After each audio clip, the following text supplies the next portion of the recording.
अस्सलाम वालेकुम। मैं समीउल आरफीन आपका टीचर और बात कर रहे हैं आज law of conservation of momentum की। याद रखिएगा, law of conservation of momentum या हर वो क्वेश्चन बहुत इम्पॉर्टेंट होता है जब उसके साथ लॉ ऑफ कंजर्वेशन लग जाए। मिसाल के तौर पर law of conservation of charge, law of conservation of energy, law of conservation of momentum वगैरह वगैरह। तो जितने भी ये क्वेश्चंस हैं ये बहुत अहमियत के हामिल होते हैं, बिकॉज़ इन्हीं के ऊपर हमारी फ़िज़िक्स की जो इमारत है वो कायम है। तो जब कभी आप लॉस की बात कर रहे होते हैं तो ये आपके लॉन्ग क्वेश्चंस होते हैं। आपने इनके ऊपर ज़्यादा तवज्जो देनी होती है, आपने इन्हें याद करना होता है as a long question, because ये बहुत इम्पॉर्टेंट होते हैं। Law of conservation of energy, law of conservation of momentum बहुत इंपॉर्टेंट क्वेश्चन है।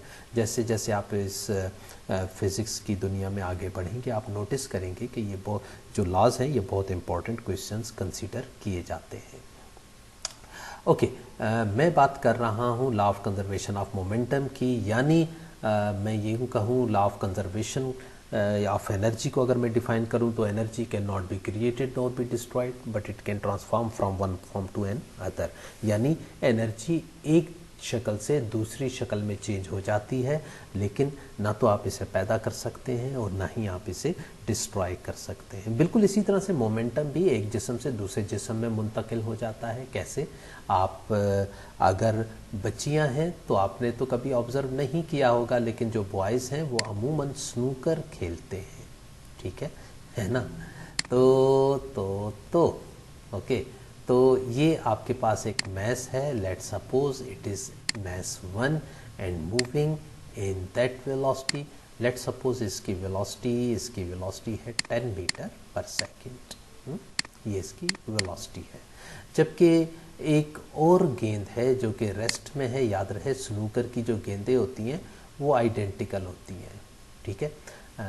क्या मतलब है इसका? इसका मतलब ये है कि ये मैसेज एक जैसे होंगे, यानी जितना वज़न इस गेंद का है उतना ही वज़न इस गेंद का भी होगा। मैं इसे M2 का नाम दे रहा हूँ, ठीक है। अच्छा, ये रेस्ट में है। अक्सर ये होता है कि ये गेंद आकर टकराती है इस बॉल से, हाँ, इस बॉल से आकर यहाँ पर टकरा जाएगी इस तरह से, और ख़ुद तो रेस्ट में आ जाएगी। ये तो रेस्ट में आ गई, बट अब M2 चलेगा सेम उसी वेलोसिटी से, यानी 10 मीटर पर सेकेंड की वेलोसिटी से। लेकिन इसमें एक बात याद रखिएगा कि कोलिजन हेड ऑन होना चाहिए। क्या मतलब है इसका? इसका मतलब ये है कि सेंटर ऑफ मैस से सेंटर ऑफ मैस टकराएं। यानी अगर आपके पास एक मैस ये है, इसका सेंटर ऑफ मैस ये है, और दूसरा जो मैस है उसका सेंटर ऑफ मैस ये है, तब जब ये दोनों सेंटर ऑफ मैस से टकराएंगे तब ऐसा होगा कि इसका मोमेंटम सारा का सारा ट्रांसफ़र हो जाएगा इसमें, और ये ख़ुद रेस्ट में आ जाएगा, रुक जाएगा, और ये बॉल जो है ये आगे चला जाएगा। लेकिन अमूमन ऐसा होता नहीं है। स्नूकर की गेंद में होता क्या है? होता ये है कि एक गेंद यहाँ पर पड़ी हुई है और एक गेंद यहाँ पर पड़ी हुई है। तब आप जब इसको हिट करते हैं तो ये जाती है और यहाँ पर आकर टकराती है। तो आप नोटिस करेंगे कि सेंटर ऑफ मैस से नहीं टकराया, तो ये गेंद अब इस तरफ को आ जाएगी और ये गेंद टकराने के बाद इधर को चली जाएगी, यानी दोनों गेंदें ही हरकत में होंगी। मेरी बात समझ में आ गई होगी। ओके, हम आगे चलते हैं और बात करते हैं law of conservation of momentum की। तो कंजर्वेशन ऑफ मोमेंटम कब होगी? तब होगी जब हेड ऑन कोलिजन होंगे, यानी सेंटर ऑफ मैस से सेंटर ऑफ मैस टकराएगा, तब आपके पास ये लॉ ऑफ कंजर्वेशन वैसे भी हो जाएगा। बट जो एग्जांपल है उसमें हमारे पास एक मैस है। मैं मैस को ड्रॉ कर लेता हूँ। आपके पास एक मैस है, let suppose it is equals to M1 moving with a velocity V1, ठीक है। फर्ज कीजिए कि ये एक मैस है और इसकी वेलोसिटी जो है वो ये है। ओके, एक और मैस है जो कि चल रहा है, इसको मैं कह रहा हूँ ये है M2 and moving in the same velocity in the same velocity v2, ठीक है, in the same direction, sorry, different velocities. पीछे वाले की वेलोसिटी मान लीजिए ज़्यादा है, ठीक है, तो ये जल्द ही जाएगा और m2 से टकराएगा, ठीक है। तो मैं m2 और m1 का कोलिजन शो कर देता हूँ। यहाँ पर एक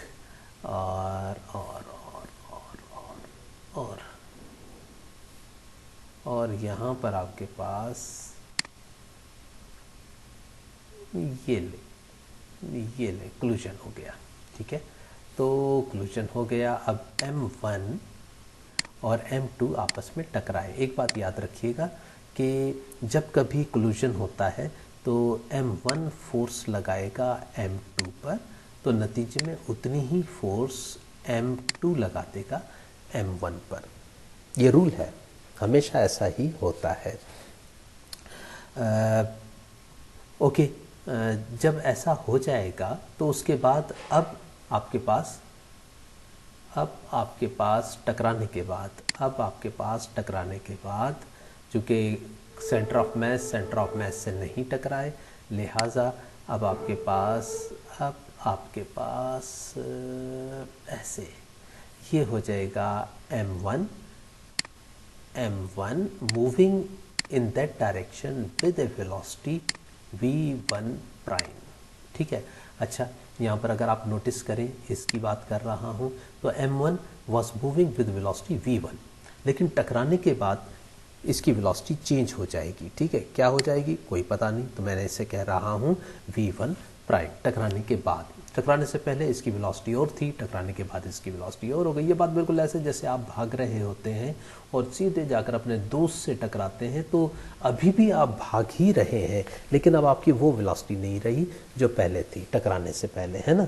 तो टकराने से पहले आपकी वेलोसिटी और थी, टकराने के बाद चूँकि मोमेंटम ट्रांसफ़र हुआ है, लिहाजा आपकी वेलोसिटी भी चेंज हो गई। इसी तरह से m2 की बात कर रहा हूँ, जो आपका दोस्त था जिससे आप टकराए, और उसकी वेलोसिटी जो थी, लेकिन आपके टकराने के बाद उसकी वो वेलोसिटी भी चेंज हो जाएगी और वो हो जाएगी v2 प्राइम।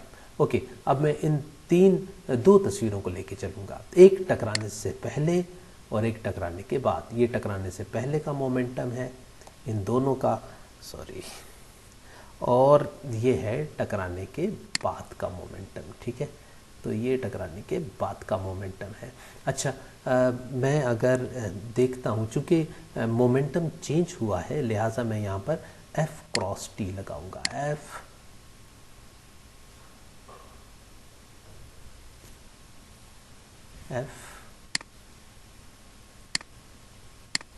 क्रॉस T लगा दूंगा, और ये होगा, पहली गेंद की बात कर रहा हूँ मैं, तो final moment F cross T किसके बराबर होता है? चेंज इन मोमेंटम के बराबर होता है, और F क्रॉस T बराबर होगा final momentum minus initial momentum के। यही होता है ना। इससे पहले अगर आपको याद हो, एक लेक्चर मैंने अभी बनाया था मोमेंटम का, वहाँ पर आप पढ़ लेंगे, देख लेंगे। तो F क्रॉस T, मैं पहली गेंद की बात कर रहा हूँ, तो गेंद का फाइनल मोमेंटम यानी टकराने के बाद क्या है? टकराने के बाद है m1 v1 प्राइम, और टकरान माइनस इनिशियल मोमेंटम क्या है, यानी टकराने से पहले, ये है m1 v1, ठीक है। ये मोमेंटम है इस गेंद का। जबकि दूसरा मोमेंटम होगा दूसरी गेंद का F क्रॉस T, और वो भी सेम यही फार्मूला चलेगा, यानी फाइनल मोमेंटम ये है टकराने के बाद का मोमेंटम, जो कि है m2 v2 प्राइम, माइनस टकराने से पहले का मोमेंटम इस गेंद का क्या है? इस गेंद का मोमेंटम है m2 v2। ओके, हाँ, जब ये कोलाइड कर रहे होते हैं तब ये एक दूसरे के ऊपर अपोजिट फोर्स लगाते हैं, तब आप किसी एक के साथ माइनस का साइन लगा दीजिए। ज़रूरी नहीं इसके साथ लगाएं, ज़रूरी नहीं इसके साथ लगाएं, आपकी मर्जी है। तो चूंकि ये अपोजिट फोर्सेस लग रही हैं, है ना, अपोजिट मोमेंटम ट्रांसफ़र के वक्त ये अपोजिट फोर्स लगी है ना, तो किसी एक के साथ आप माइनस लगा दें, because negative sign in physics negative sign indicates direction, ठीक है। तो आप इन दोनों वैल्यूज़ को ऐड कर लेते हैं। मैं पहली इस इक्वेशन को लिख रहा हूँ, f क्रॉस t बराबर है m1 v1 prime minus m1 v1। अच्छा, इसको लिखते हैं minus f cross t is equals to m2 v2 prime minus m2 v2। Okay, अब जब मैं इनको ऐड करने की कोशिश करता हूँ तो सेम वैल्यूज़ ऑपोजिट, देखो ये प्लस के साथ है, ये माइनस के साथ है, same values opposite sign cancel हो जाएंगे, आपके पास आंसर आएगा 0, जबकि ये इनमें से कोई भी चीज़ एडअप नहीं हो रही।